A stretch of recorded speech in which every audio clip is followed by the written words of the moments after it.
بارگرد به این سبک به این شکل تو منطقه helicopter বিধ্বস্ত হয়ে ইরানের প্রেসিডেন্ট ইব্রাহিম রাইসি আর নেই। সেই সঙ্গে এই দুর্ঘটনায় ইরানের পররাষ্ট্রমন্ত্রী হোসেইন আমির আবদুল্লাহিয়ানও মারা গেছেন বলে দেশটির আধা সরকারি বার্তা সংস্থা মেহেরের এক নিউজে বলা হয়েছে।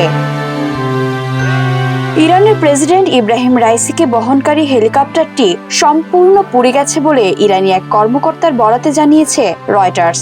বিবিসির খবরে রাষ্ট্রীয় টিভির বরাতে বলা হয়েছে, ধ্বংসাবশেষ স্থলে প্রাণের কোনো চিহ্ন নেই। এর আগে ইরানের প্রেসিডেন্ট ইব্রাহিম রাইসিকে নিয়ে বিধ্বস্ত হওয়া হেলিকপ্টারের খোঁজ মিলেছে। রেড ক্রিসেন্টের উদ্ধারকারী দলের বরাতে এ তথ্য নিশ্চিত করেছে কাতার ভিত্তিক সংবাদ মাধ্যম আল জাজিরা।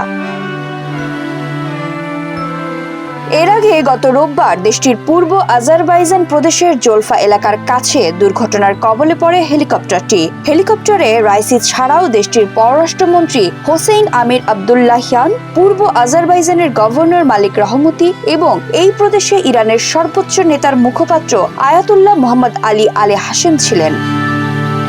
এই ঘটনার পর থেকে উদ্ধার অভিযান অব্যাহত আছে। উদ্ধার কাজে ইরানের সঙ্গে যোগ দেওয়ার কথা জানিয়েছে বেশ কয়েকটি দেশ। সোমবার ব্রিটিশ সংবাদ মাধ্যম বিবিসি জানায়, ইরানের প্রেসিডেন্ট ইব্রাহিম রাইসি ও তার পররাষ্ট্রমন্ত্রীকে বহনকারী হেলিকপ্টার দুর্ঘটনার পর রাশিয়া, আজারবাইজান, আর্মেনিয়া এবং ইরাক উদ্ধার কাজে সহায়তা করার প্রস্তাব দিয়েছে। প্রতিবেদনে বলা হয়, রাশিয়া দুর্ঘটনার পর এর কারণ অনুসন্ধানে সহায়তার প্রস্তাব দিয়েছে। অপরদিকে সংযুক্ত আরব আমিরাতও সমর্থন দিয়েছে এবং বলেছে যে তারা ইরানের পাশে আছে। প্রতিবেদনে আরো বলা হয়, উদ্ধার কাজে সহযোগিতার জন্য তুরস্ক একটি বিশেষজ্ঞ দল পাঠাচ্ছে। দেশটির সরকারের জরুরি সহায়তা সংস্থা এএফডি জানিয়েছে, প্রেসিডেন্ট রাইসিকে বহনকারী হেলিকপ্টারের সন্ধানে ইরানকে সাহায্য করার জন্য পাহাড়ি অঞ্চলে উদ্ধার কাজে বিশেষজ্ঞ 32 জনকে পাঠাচ্ছে।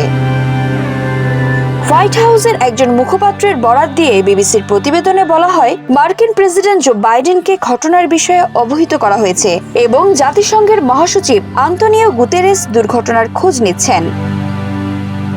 বিথি দাস, ৭১।